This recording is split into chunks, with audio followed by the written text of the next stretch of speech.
स्वभावचिन्मयानन्दम् कृपापूर्णं जगत्पतिं हरिषड्वर्गजेतारम् सदाशिवसमारम्भाम् शङ्कराचार्यमध्यमाम् अस्मदाचार्यपर्यन्ताम् वन्दे गुरुपरम्पराम्.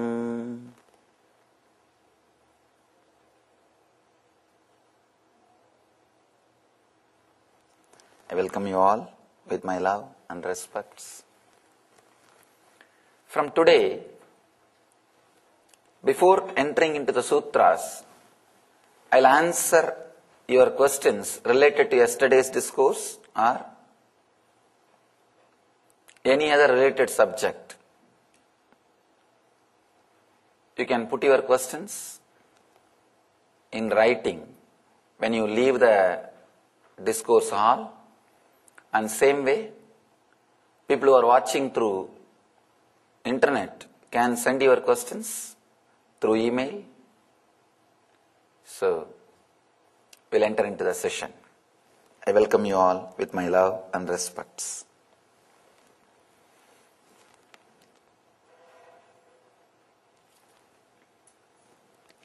Let me read out today's sutras, today's sutra, and enter into the session. Look lovingly at some object. Do not go to another object. Here in the middle of the object, let the blessing descend on you.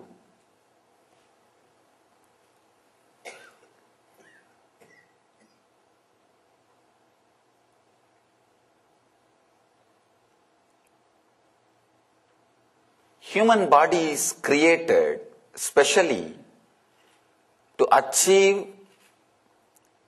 4 major things in the life: dharma, artha, kama, moksha. Dharma means the routine, the flow in which it does not get tired or it does not fall sick. That is dharma. Second, artha, comforts and luxury. Third, kama, pleasure and excitement. Fourth, important thing, moksha, a beautiful inner space. Body is created to experience the best things in the outer world and the best things in the inner world. Your eyes are created to look outside and to look inside.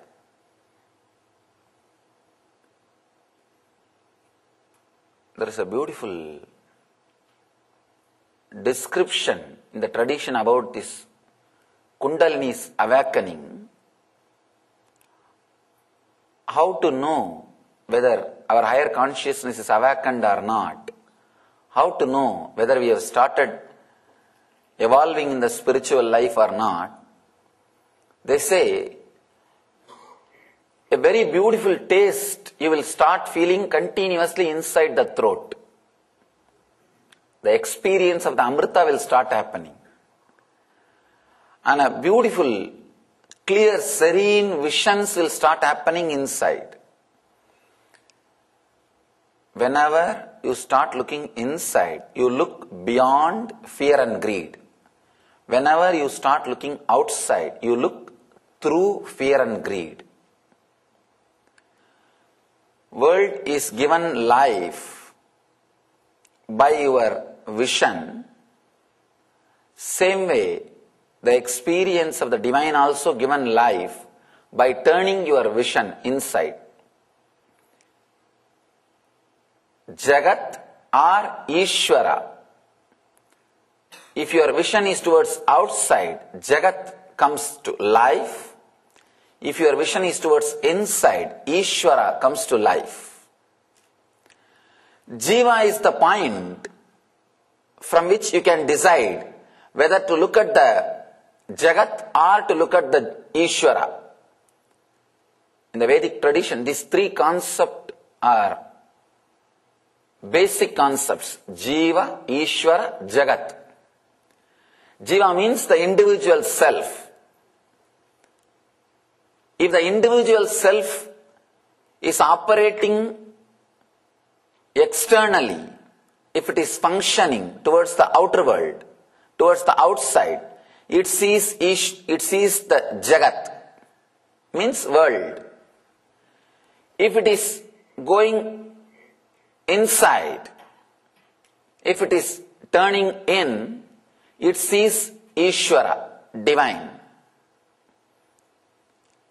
That is the reason the psychological revolution is a basic necessity for spiritual life. Clarity on Jiva, individual self, Ishvara, God, the Jagat, world. Clarity about all these three is what we call psychological revolution. Having a clear, true vision about these three is a basic need for any growth, any achievement. Even the people who achieved something in the external world, they have some clarity about the world, about the Jagat. That is why they are able to achieve. They are able to have much more than what others afford to have, what others are able to have. Shiva gives a very beautiful technique to use the senses which are by its own nature going out. By its own nature, senses are outgoing. Senses look at the Jagat. Shiva is very beautifully giving us a technique to turn the whole thing in, to see the God, Ishvara, to experience the divine. Look lovingly at some object. Do not go to another object. Here in the middle of the object, the blessing. Just yesterday,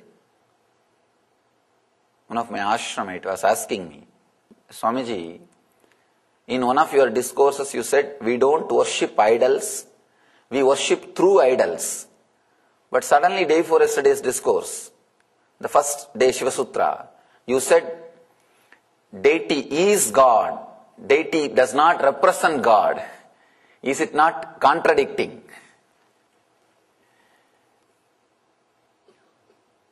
Seemingly contradicting. Understand? Seemingly contradicting. Understand the first statement? We don't worship the idol, we worship through the idol. Second statement, deity does not represent God, deity is God. Worship through idol happens only when you feel deity is God. Not when you feel deity represents God. When you think deity represents God, even then there is a gap between you and the divine. You have some idea. Only half of your energy will pay attention and devotion to this object which is in front of you. See, basically, you cannot conceive the idea of God or divine as long as your mind is functioning in the physical frequency. As long as the body and mind is functioning in the physical frequency, naturally you cannot conceive, you cannot understand something which is beyond your frequency. In the dream state, you cannot conceive a life or consciousness in the waking state exists. You cannot remember, you cannot understand anything about waking state in the dream state. Whatever idea you may have about your waking state, in the dream state is only idea, not the reality. Not the reality. In the same way, in the waking state, you cannot have any idea about the superconscious state, about the divine. So naturally you need to have something which you can connect or relate.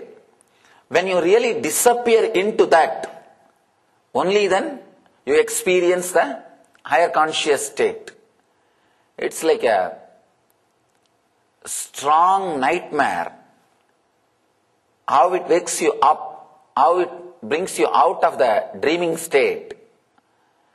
See, your whole inner space, when you are dreaming, your whole inner space should be shaken by any one object.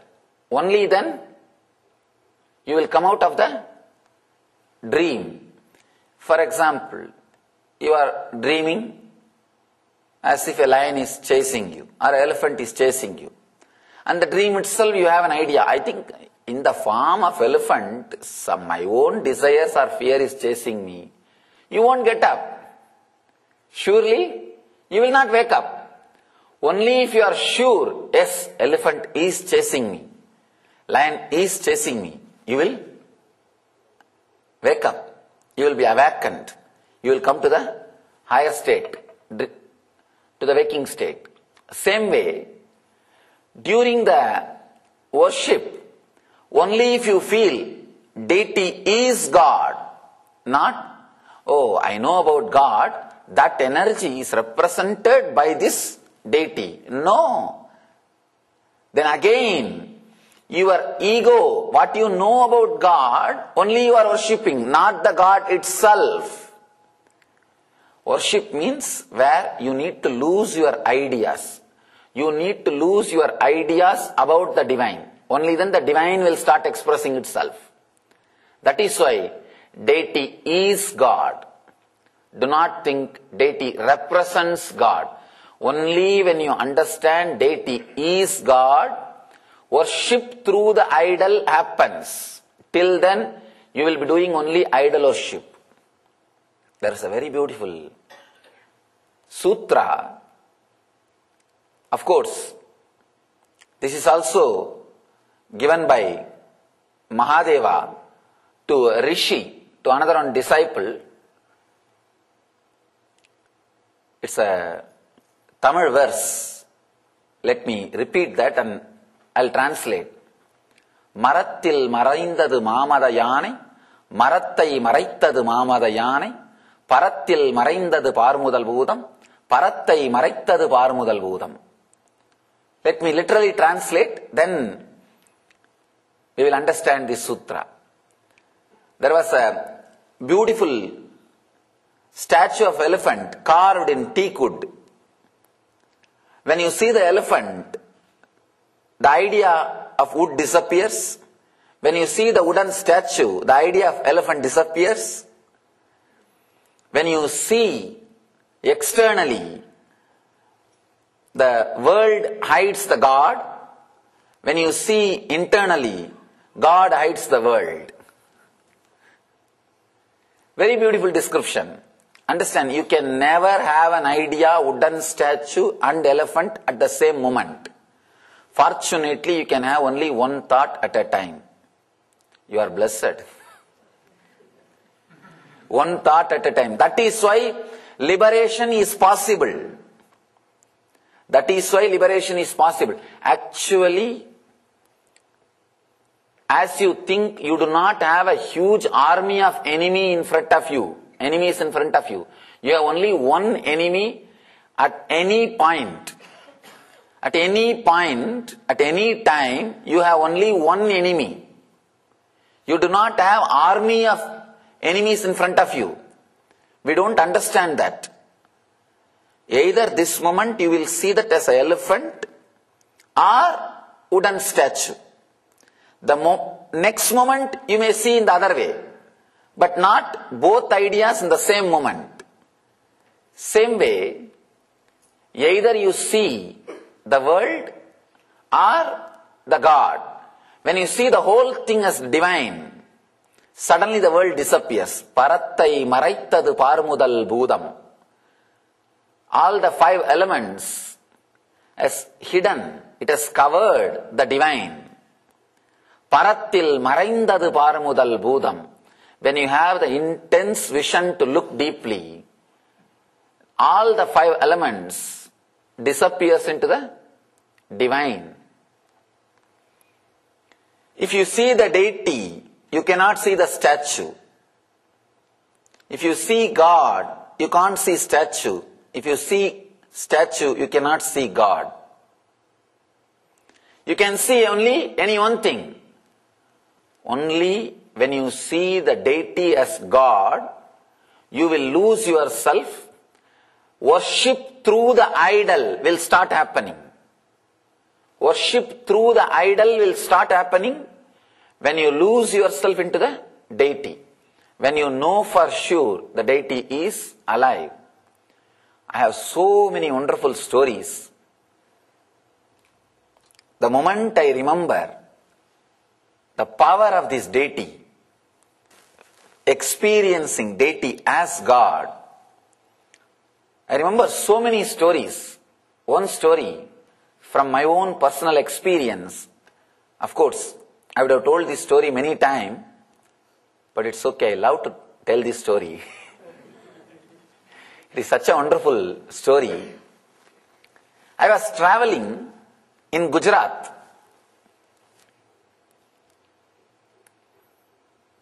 I always remember that elderly lady and respect her.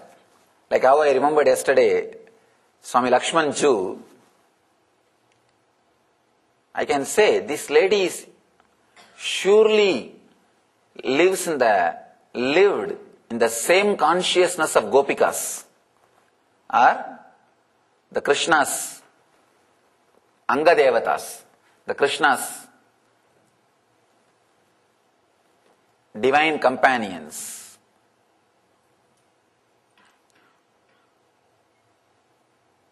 Fortunately, I had the opportunity to see this lady. I used to go from village to village. I'll walk easily. I was able to walk 60 kilometers per day. Morning I'll start, and after all, healthy young man, what is there? Just 60 kilometers. By evening, about the sunset time, I'll decide where to stay. In the nearest village, I'll decide to stay. Then after a few days, if I feel like starting, again I'll start. Gujarat is land of God. It is I was always told that calling God is local call in Kerala. In Gujarat is an intercom.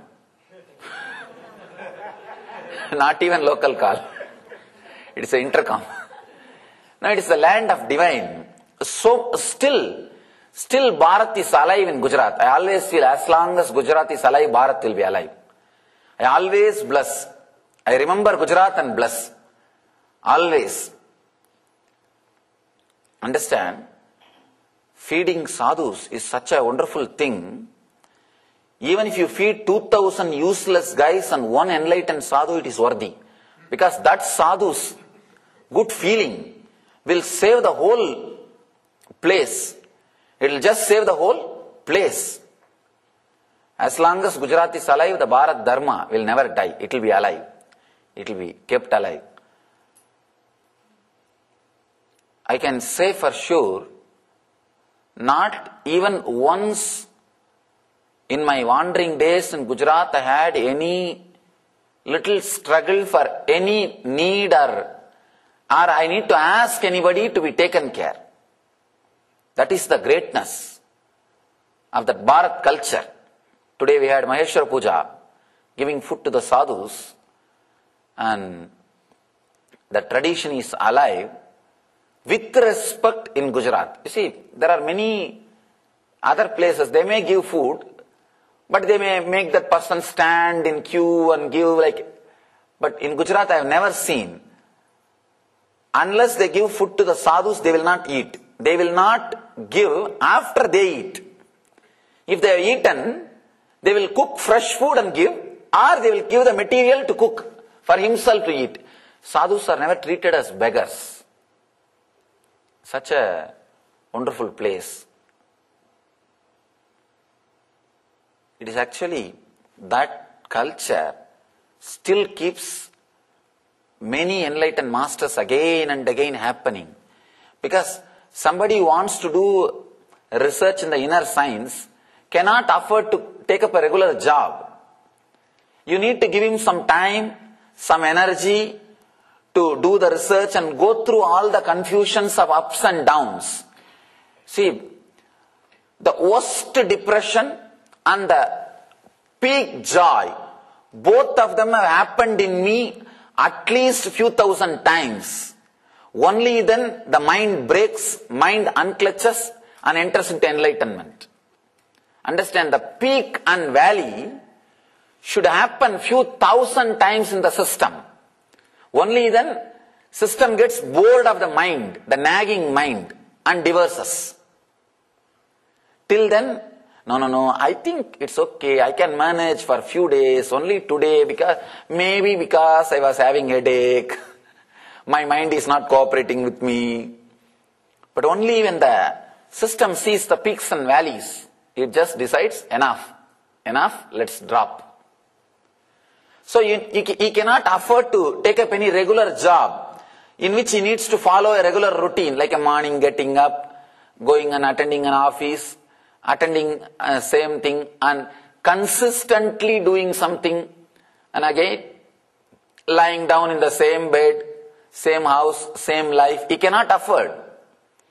The person who lives in a normal life will be very normal.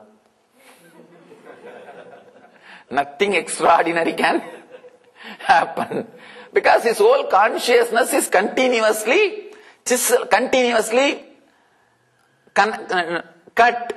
Just like bonsai trees, roots are continuously cut. The person who lives in a regular safe routine, person who lives in a routine which he knows, will never be able to grow roots or wings. Understand? It's a very solid statement I am making. I know it may be hurting you, but I am telling you the truth.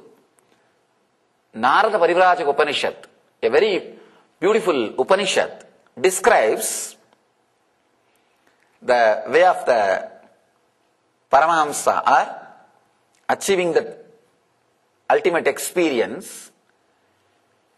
If you know your routine when you get up from the bed, if you have a rough idea about your routine till the night, till you come back to the bed, be very clear, your life will be normal. It is like a cutting your roots like bonsai banyan tree. How the bonsai banyan tree's roots are cut continuously, and it can never take the roots. Same way, that person can never expand beyond certain limit. Worst depression and the ultimate joy, both should happen in your system again and again, at least few thousand times. Only then you decide, enough this mind. Enough, I played with this mind. Now, let me relax in a conscious state. You decide very clearly. That happens only at that moment. Only when you relax like that. Gujarat is the place where they feel and understand that sadhus need to be given their time to do the inner research and development. But once they achieve the success, it is just like funding the medical researchers. Once the success is achieved, who is going to be the benefiter? Who is going to be benefited? The whole world. The whole world is going to be benefited. The other day, in CNN, there was a discussion why the medicines are costly in USA and cheap in Canada. Because USA is spending for research and development. So much money is spent in research. So naturally, here they have to cover the money, take that money back. Naturally, after you do research and development and open it, it's useful to the whole world. Same way, the Gujarat is the place they do research and development but never take the money back and give it to the whole world. That's so beautiful. I can say at least 40,000 monasteries are constantly giving food to sadhus in Gujarat. 40,000 monasteries. I went through the statistics. I was traveling and in a small village. I was going from Gandhinagar to the Somnath. That time only they were constructing the Akshardham temple. Constructing or almost completed. The first Akshardham, Bhagavan Swaminarayan's Akshardham, went and had darshan, then walked, wanted to go to Somnath, one of the Jyotirlinga. In between, one village. One elderly lady, she invited me, Baba, come and stay in my house. It was a small hut. She was having one cow and a small patch of land in front of her hut. She'll grow something for her to eat, some greens and whatever little bit things needed for cooking. And this cow milk she will go and sell in the market. And with that she will bring some food and offer it to Krishna, and she will also eat. She had a small Krishna. She's a great Krishna devotee. Had a small Krishna deity, and she'll offer to Krishna and eat. This is a simple life. I can say her whole total property value will be less than $1,000. Her per day income may be maximum $2. $2 is per day income, and whole wealth, worth of the wealth is $1,000. That's all is her life. But living very quiet, contented life. I stayed with her some, maybe a week. I forgot the days because all I know is sunrise and sunset. That's all. No question of watch, no question of calendar. Nothing needs to be used. All I know is sunset and sunrise and sunset. I'll know the Amavasya and Purnima from the seeing the moon. Wonderful life. It's a life to be lived without remembering even the years. 1 week I stayed with her. Every night she will bring the food and keep it in front of that Krishna, and she will start talking. That is one thing. And I can neither contain my laughter nor I can laugh because I will hurt her, and she is giving after all food for me. I have to be a little polite. What to do?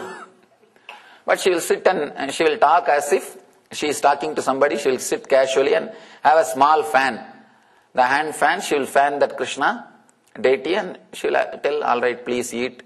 She will tell so many things in Gujarati. I don't understand so much, but I can understand few words because many Sanskrit words are there in Gujarati. So, because Sanskrit words are there, few words I can catch. She will be going on talking, maybe for half an hour or 1 hour. Then she will eat that food and lie down. Give me also little food. And after 1 week I said, all right, Ma, I am leaving. I am continuing my journey. She started crying. No, why do you want to go? I will not ask you to work and all. Stay here. I'll give you food. And why do you want to go? All those usual things. I said, no, I am a sadhu. I have to continue my journey. Sadhus are not supposed to stay more than 3 days or 4 days in any place. Traditionally. Because till the enlightenment, they should not stay because the attachment may start growing and their continuous sadhana may stop. They may not start doing their spiritual practices. So till enlightenment happens, they cannot settle down in one place. I said, no, I'll continue. I have to go and have darshan of Somnath and continue my spiritual journey. She ran to the Krishna and she started telling, oh, tell him not to go. I am so happy that he was here. You only should tell him that not to go. And she started speaking. Then within few seconds, the very funny thing, she stopped talking and wiped her tears and said, oh, you are telling he has to go. He is a sadhu, he has to go. Okay. If you are telling the okay, then I'll not worry. I'll not cry. She consoled herself as if Krishna is talking back. This is too much. All these days, She was talking to Krishna, okay, I can put up with that. Anyhow, devotee, she has some love for it. Anyhow, she is doing whatever she wants. And after all, she is giving me food, I have to keep quiet. And it's okay. And Krishna talking back, or she acting as if Krishna talking back is too much. To tell you honestly, I did not have respect for deity worship or the puja or all this ritualistic worship before enlightenment. There was a period I had the respect, very young age, when I was too innocent, like till the age of 10. After the age of 10 only, I started studying this Vedanta. Having the knowledge of Vedanta without the experience of Vedanta is the worst thing can happen to human being. No, really, I am telling you. Knowledge of Vedanta, but without the experience of Vedanta. Because it gives you almost a pseudo feeling you have everything, you know everything, you are the greatest person in the world. And practically, you will not have any respect for anybody, not only to traditions, anybody. You will be such an idiot. You will not know that. That is the problem. If you know you are an idiot, at least you can save your face. You will not know, but everybody will know.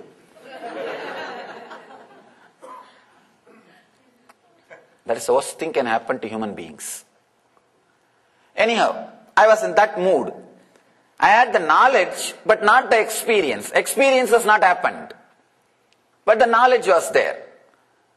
So naturally, the Vedantic knowledge without experience adds so much of arrogance and intellect to you. I can say your whole inner space kind of gets corrupted.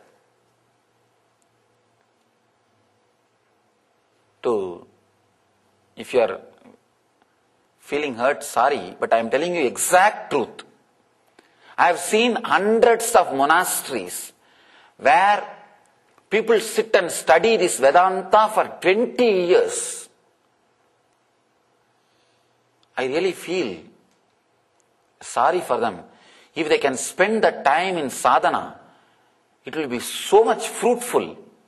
Actually, half an hour studying and 10 hours digesting that, means doing contemplation or sadhana, will be the perfect, the balancing. That will be the perfect thing. But in some monasteries, studying is very juicy. Understand? You know more and more words. You can play with more and more words and you can show to others. And it brings respect. That's another one problem. Why people respect, you don't know. Actually, they are afraid of listening to you. They say, no, you, all right, whatever you say is right. Please just sit, close your eyes. Don't open your mouth. We will do puja to you. We will do whatever you say. We will respect you, worship you, but just do not open your mouth. But this guy thinks he has respect because of his knowledge. What to do? Having the knowledge without having the experience is the worst state. You will not respect anybody. You will not respect anything. You will be so dry within you and without the inside and outside. I have seen in my experience how to find out whether somebody is a strong Vedanti, he will have stomach problem.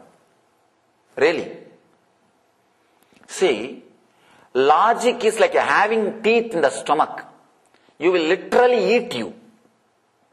Having teeth inside the stomach.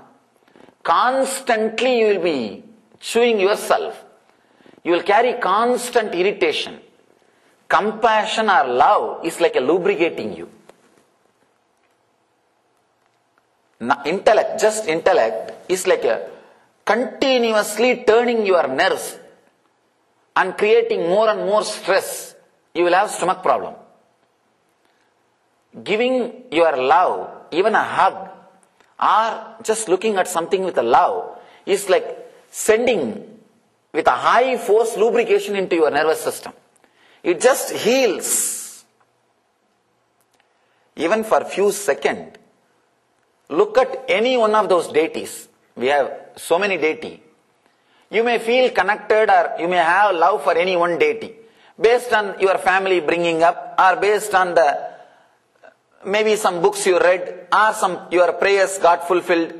You might have prayed to Shiva and it got fulfilled, or you might have prayed to the Krishna, it got fulfilled, or you might have prayed to the Ganapati and got fulfilled, or you might have, from the very young age, you might have heard about Vishnu more, and you may be feeling connected. Any one deity, just sit there for 2-3 minutes, look at the deity with a very deep love, you will see your whole system will be lubricated. It's as if like a amrita, the nectar is spreading through your whole system. Sit and read some dry books, strong intellectual book. It is like as if your nerves are being turned or churned, or the stress getting created inside your nerves. I was a kind of such a sharp intellect, logic, never had respect. Till the age of, from the age of 10 to till enlightenment, I did not have respect for all these things where heart needs to be used. Because all my energy and time was spent in intellect, the knowledge. Did not give so much respect for the necessity of developing the heart. Anyhow, when I heard that she talking back about me going, the Krishna says, no, it's okay, don't bother. She is telling, oh, it's okay, oh, you are telling that he should go, I should be consoling myself, all right. That was little too much. I went near her and said, with my broken Hindi and Sanskrit, that time I used to use more words, because there is no gap now. I forgot many of the Hindi words, stopped using. I told, Mataji, you are praying to Krishna, that is okay. But what you are talking as if he is talking back to you. This all illusion, you should come out of it. No, actually that is the way, because see, traditionally sadhus are respected more. Even we are addressed as Baba. Baba means father. So all grihis are like a one step lower. Householders are like one step lower. They are not respected in the Vedantic tradition much. So I had that same, I'm a sadhu. So I told, these are all illusion, you should come out of it. You should eat healthy food and stay healthy to come out of all this. And she was so innocent. She said, no, Baba, I'm not lying. Don't you see he is sitting? And she just held my hand. I promise, I saw Krishna there. He was sitting there. Just a simple child. I tell you, with what intensity you see me now, I promise, at least deeper intensity than that, I have seen Krishna there. He was there. Just small baby, as he was described in Bhagavata, with a small flute in the hand, and putting his hand like this on the face, very innocently, with a peacock feather, all the uncleaned hair, and very dirty mouth, all that food was there on the mouth, and unwiped, and just that small little baby, he was there. The shock was from the very root center. Understand? The shock was from the very Muladhara chakra, from the root my being was shaken.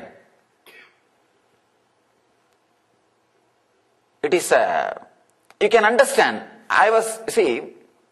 even if I had the small doubt she is a saintly lady, I wouldn't have went and told her, you should come out of all this illusion and you should stop doing all this foolishness. You should be very healthy. I would have never told that. Such a simple, unassuming, no external expressions of any saint or a divine being in her. A simple lady, village lady, maybe 70 or 80.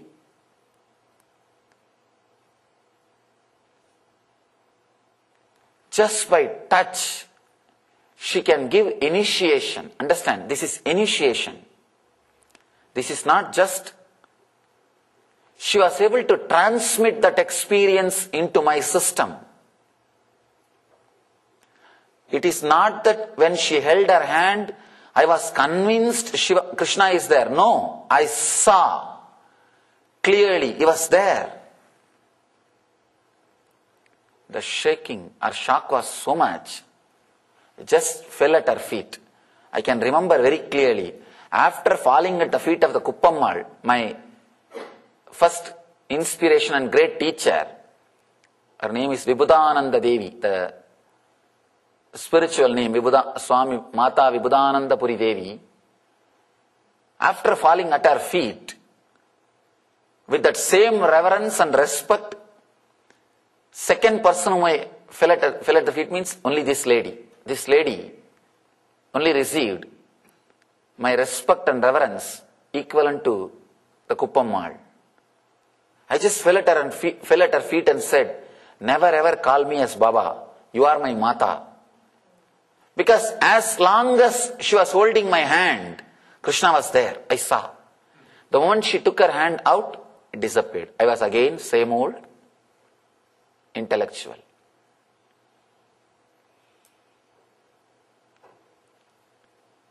It was a very deep, strong experience. The same respect which I had for my own teacher started having.